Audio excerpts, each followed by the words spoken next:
Alright, hello. Doing some post-commentary for this one, just because... honestly, there wasn't a whole lot for me to really talk about. So right now we need to defeat both William Wallace and Robert the Bruce, and... again, if you can defeat William Wallace before Robert the Bruce becomes your enemy, you will get an achievement for that. And... well, you can do it on easy difficulty if you so wish, to make things a lot easier. So right now we're just basically using everything we got just to try and deal with whatever William Wallace has. Honestly, the longbows are pretty good at what they got here. That being said, I would highly recommend bringing in some melee units, that being Cavaliers, or possibly, like, what might actually work better for your group, Light Cav. Something I didn't think about at the time, but... so the longbows require both gold and wood. And the Cavaliers require gold and food. So that's 2 units that require gold. And I mean, it might not be like the most expensive units, but gold adds up. And as you can see, my Cavaliers have pretty much all but perished. So all that money that I spent getting myself all those Cavaliers is now essentially lost. But if I had just gotten basic scouts that require, well, not even scouts, it would be light cap, that require nothing but food because we cannot get Hussar, that would make things a lot easier. And, yeah, try to use everything to your advantage. Amir de Valencia, should he fall in battle, is not a game over, thankfully. I always hate it when the games do something like that. However, I was not paying the best attention to his health. I was so focused on everything else going on, like the honor drillers and whatnot, and, well, you see his health is getting rather low, and, he falls in battle just after I get rid of William Wallace. Unfortunate, but it is what it is. But there we go. As a warning to any who might aspire to play the rebel. Wallace's forces scatter like chaff to the wind. Where is that furious, foolhardy spirit now? Alright, I'm gonna say right now, just because William Wallace and his army is defeated, do not think that they, are no threat. I unfortunately left, WARWOLF alone for a little bit, and it got destroyed by an extra battering ram that was left out and about. Anyways, we're waiting now for Robert the Bruce to say something. Because meanwhile, his ships are attacking and whatnot. He's not really he's a little bit of a threat, but he's not all that big of a threat. Before the altar of our church. Perhaps I shall celebrate my coronation by doing the same to you, Longshanks. Okay, so he's gonna be found up on the northern, by the diamond on the bottom right. He's found more up on the northern section of everything. And so we're gonna want to attack. Now I'm gonna say right now, if I was to do this one again, I would not be attacking this side to start things off with. I also would highly recommend getting yourself the upgrades to your guard towers, turning them into keeps, getting the arrow slits and whatnot, just because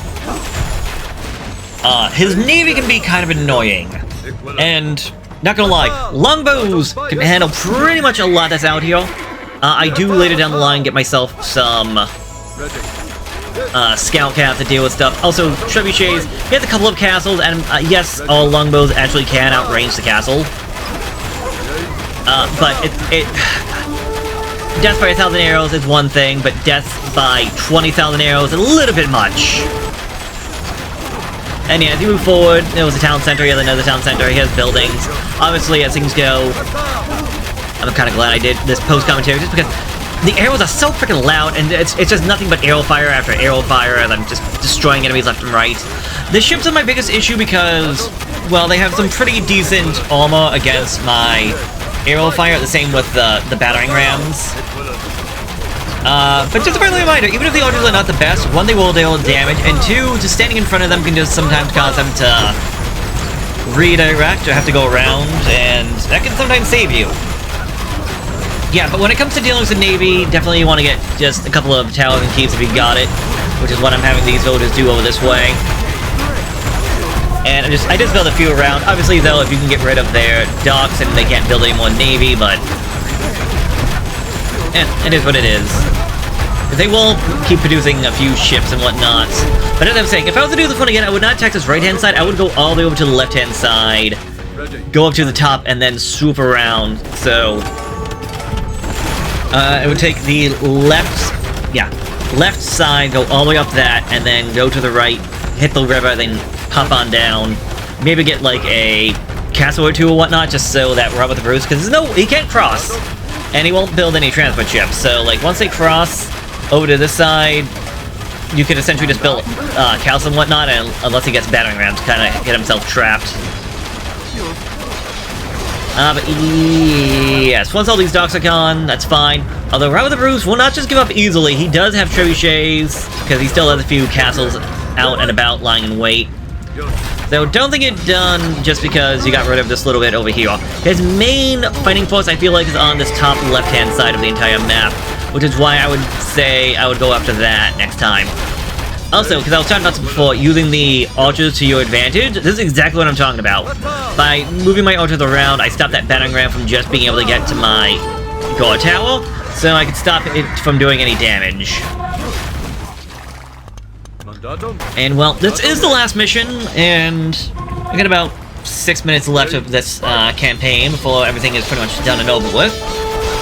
If I can say anything right now about the British as we slowly fight around, they're fine. They do what they need to do. But I think they are... I'm only judging this off from this one campaign.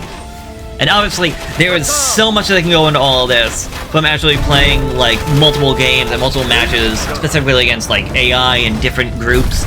I don't feel like the British are a great civilization. And part of that might be... I think because of the fact they don't get thumb ring, meaning that their archers don't fire as fast as they could, and are not going to be as accurate as they could. It's honestly the biggest problem with them. And, I mean, archers in general, I feel like, are not the best. They definitely have uses. Sadly, though, like, I was looking this over, and I'm like, I honestly think that the cav archers might be a better option. Also, there's the castle down that way that I quickly got rid of. But cav archers, I want to say, have about the same amount of attack. You can get them in mass. They have the speed that, like, you get from having, like, scouts and whatnot, so you could just go with that. The issue is that they only have, I think, like, 5 range compared to, like, Longbows' 12 and the Obelisker's 11. So if you want rings, then yes, you want the Longbows, but, like, sometimes you want a little bit more than just range, especially if your guys aren't going to be the most accurate. But yeah, I feel like the English could be a little bit better than what they are.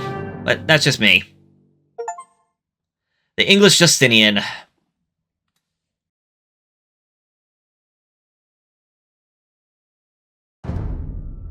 William Wallace's body was butchered, and his remains were scattered across Scotland as a grim warning to any who might fancy themselves a heroic rebel. Yet the effect was the opposite of what my father hoped for. The dying embers of rebellion were kindled into a raging flame as the treacherous Robert the Bruce renounced his vassalage and raised his banners. With his last war still raging, my father, the mighty King of England and Hammer of the Scots, passed away. England is now mine to rule. His vision mine to fulfill. Or to squander. Robert the Bruce remains a threat, and unrest brews throughout England. Even my own barons openly show their contempt, and demand that my powers be diminished. I have studied all that my father did, and still the task at hand terrifies me. He faced every adversity and grew to be a great king. Yet I already feel my soul buckling under the weight of the crown. I am king now. But what king shall I be? Should I be deceptive, as my father was in his youth? Should I be the pious and chivalrous administrator? Or brutal to no end? The new Hammer of the Scots? However can a man become so great as to fulfill all of these roles? I fear that there is no answer. Even so, when I stand by my father's tomb, the fear and the shame sometimes sweep aside. Deep within me, I know that whatever else I must try, I must fight for my crown, my kingdom, and for my father's legacy. I will not fail you, Father. And alright. Yeah, as you can see in the time, the phone took me a little bit, but I also played slowly. Robert the Bruce did attack me a little bit, and he was a little bit annoying because of all that, but all in all, simple missions, mostly simple campaign. The worst part of it was definitely having to deal with, whatchamacallit, going on campaign over to the Holy Land. Yeah, you can see Will's, the army and whatnot. I'm assuming you have about half an hour until Robert the Bruce betrays you? I could be wrong, though. That feels about right. Then again, I don't know if, like, how much from the opening and all that really matters. You can also see down here that William Wallace's army does have a market, so if you want to get some trade going, just make sure there's no enemies down that way. If you're looking for a faster way of trying to do things, maybe going for the 2 castles, trying to get them to meet in the middle to get yourself some longbows to deal with the enemy there. Definitely not losing WARWOLF. Maybe you don't need a lot of trebuchets for dealing with with Wallace's army. So I would just say mostly crossbows, mostly longbows with scouts to soak up some of the damage, get rid of the onagers and whatnot. Because William Wallace can take a bit of a beating, but he'll go down in time, just like everybody else. So that is Edward Longshanks out of the way, and next time we're moving over to the Grand Duke. So I will see you there. Have a good one. Later.